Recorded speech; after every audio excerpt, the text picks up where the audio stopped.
Now, as President Trump dismantles the Department of Education with billions of dollars in proposed cuts, our next guest says the struggling public school system could be pushed to the breaking point.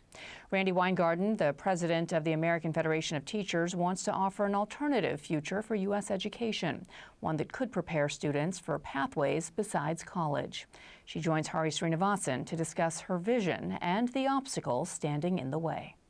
Bianna, thanks. Randi Weingarten, thanks so much for joining us. Last week, you wrote an op-ed in the New York Times. The title was "Stop Trying to Make Everyone Go to College."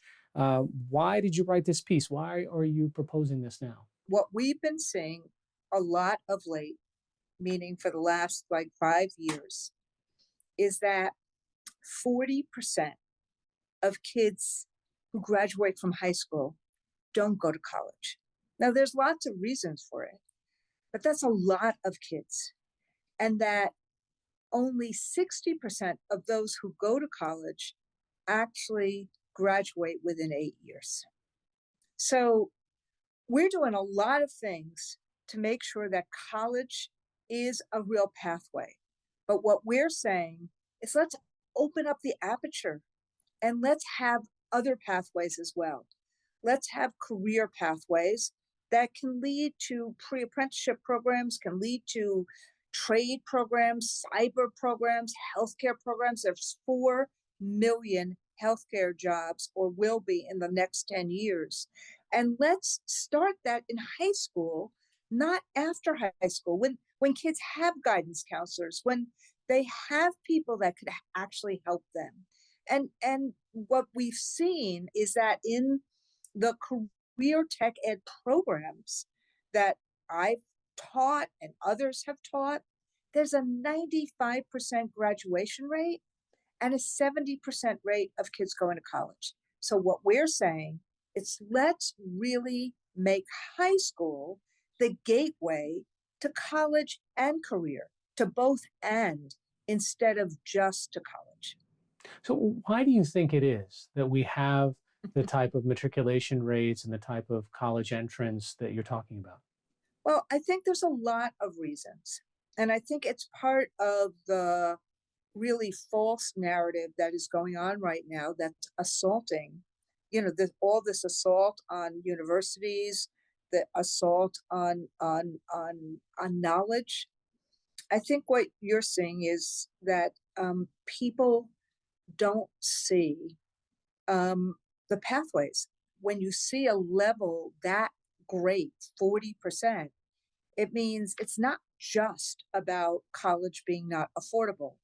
It's that they don't see it, they don't feel it, they don't believe it, they don't feel empowered.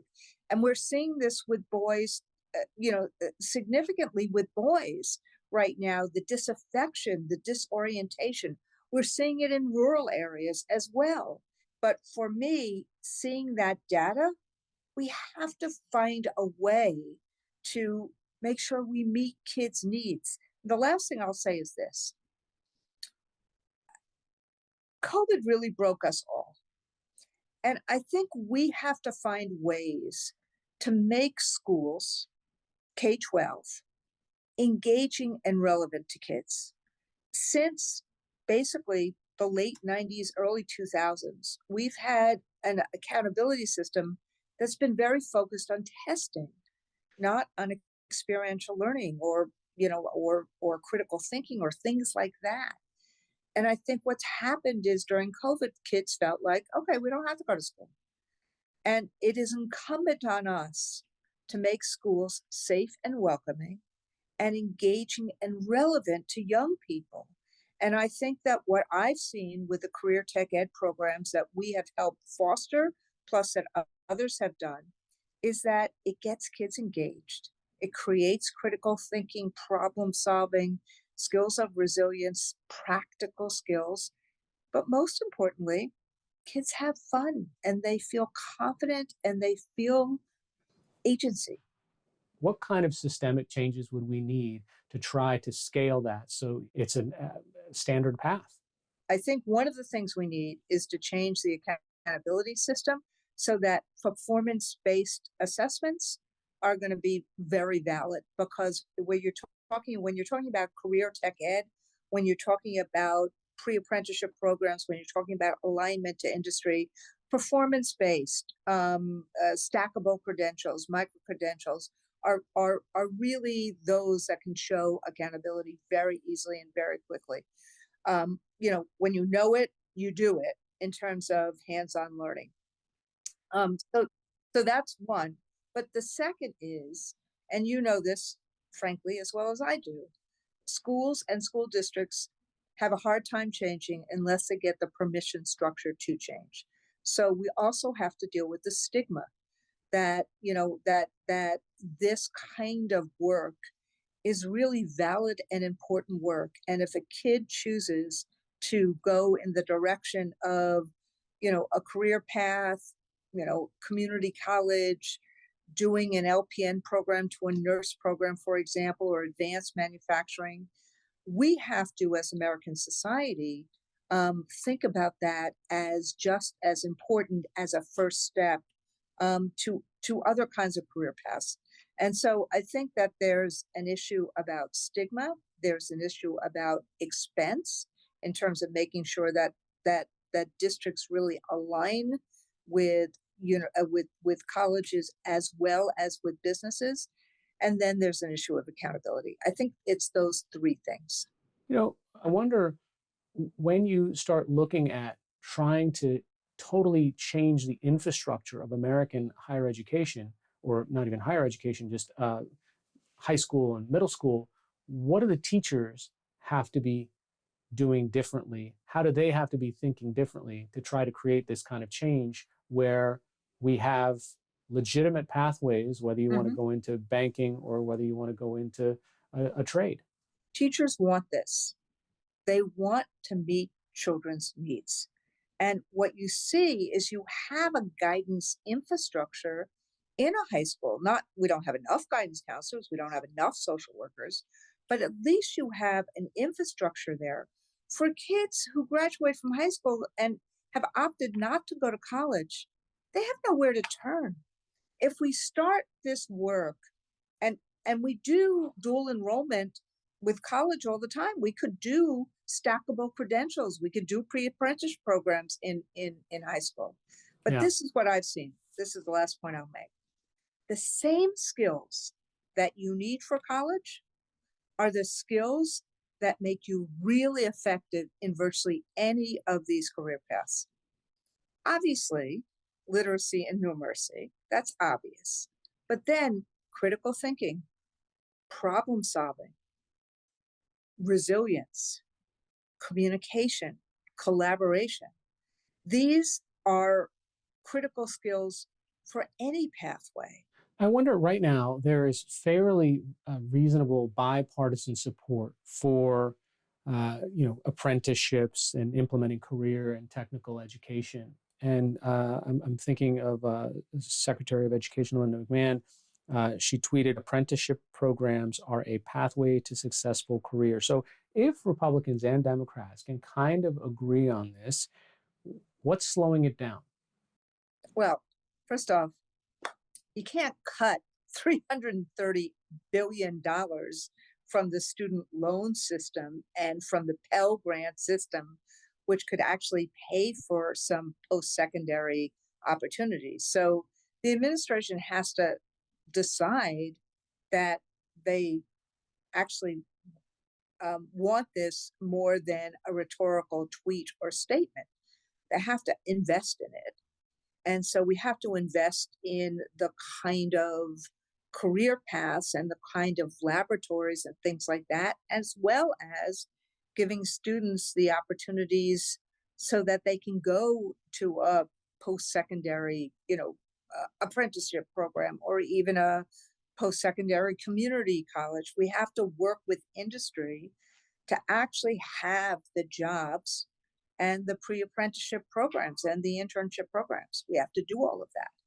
Since the president has taken office again, the administration's taken several steps to dismantle the Department of Education, as you pointed out. And, we literally have an executive order to the Secretary of Education trying to tell her to prepare for the department's closure. Can you help explain to our audience members what are some of the trickle-down effects if there is no Department of Education? So there's very practical effects, but let me first talk about the symbolic effects.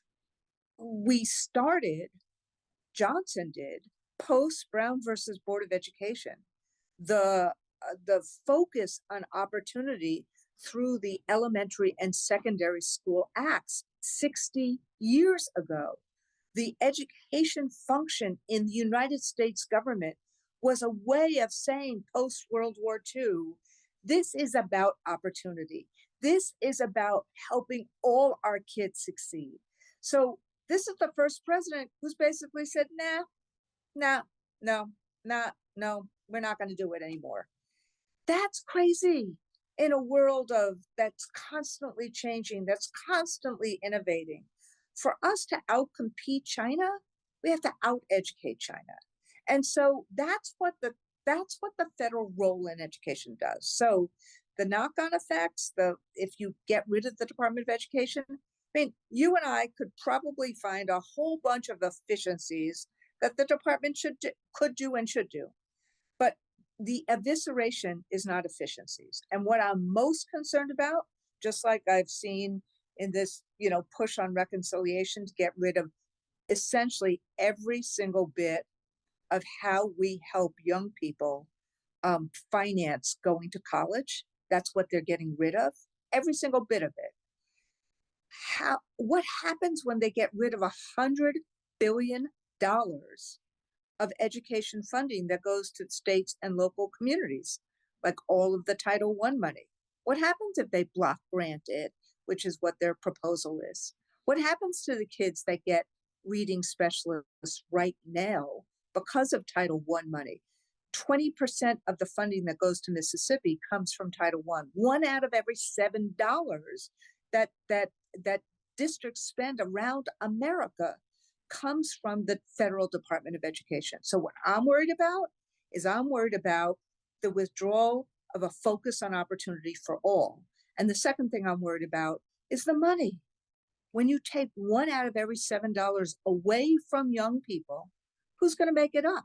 Tax increases in local communities, or if you don't make it up, who are the kids that really get hurt? The same kids we've been talking about all day. The kids who are poor, kids who are disabled, kids who are trying to learn English, kids are going to college whose parents can afford it, kids who are getting this Perkins money, this career tech ed money. That's who's hurt. Look, the supporters of the president might use your very statistics against you and say, look, if this system was not broken, why aren't we graduating 100% of the kids from high school? Why aren't they going on to college or whatever it is, right? So, well, that's why I'm focused on career tech ed, because I see the statistics and I see that 95% of the kids who are going to these career tech ed programs are graduating from high school on time, and 70% are going to college. So what we're trying to do is look at the things that work and actually say, why do they work?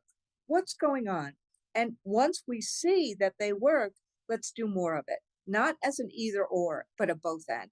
And that requires resources. What's wrong with the idea that the administration has to push these education dollars back out to the states, and considering the curriculum and so forth is usually decided by the state and local communities on what kinds of curriculum a child reads or studies and how they do?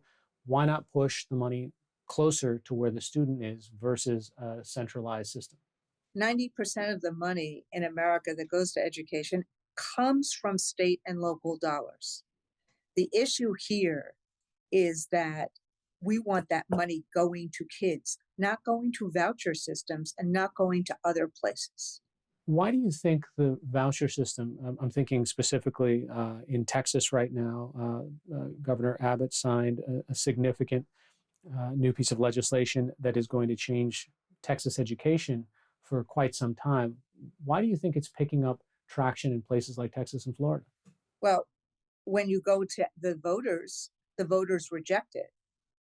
The Texas legislature rejected it 5 times 2 years ago.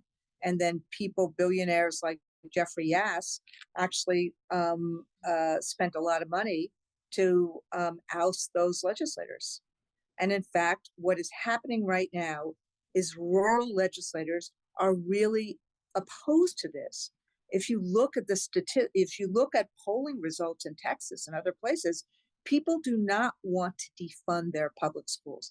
And in fact, if you look at the NAEP scores in places like Florida, the NAEP scores have tumbled in the aftermath of what we've seen as an increase in these voucher programs. I am married to a rabbi. People want to go to religious schools. They have the right to do that. That is their right. That's their American right. That's their right, personally and socially. I want the kids who go to public schools to have the resources that they need to have the opportunity to which they are entitled. And every time this question goes to voters, it's voted down.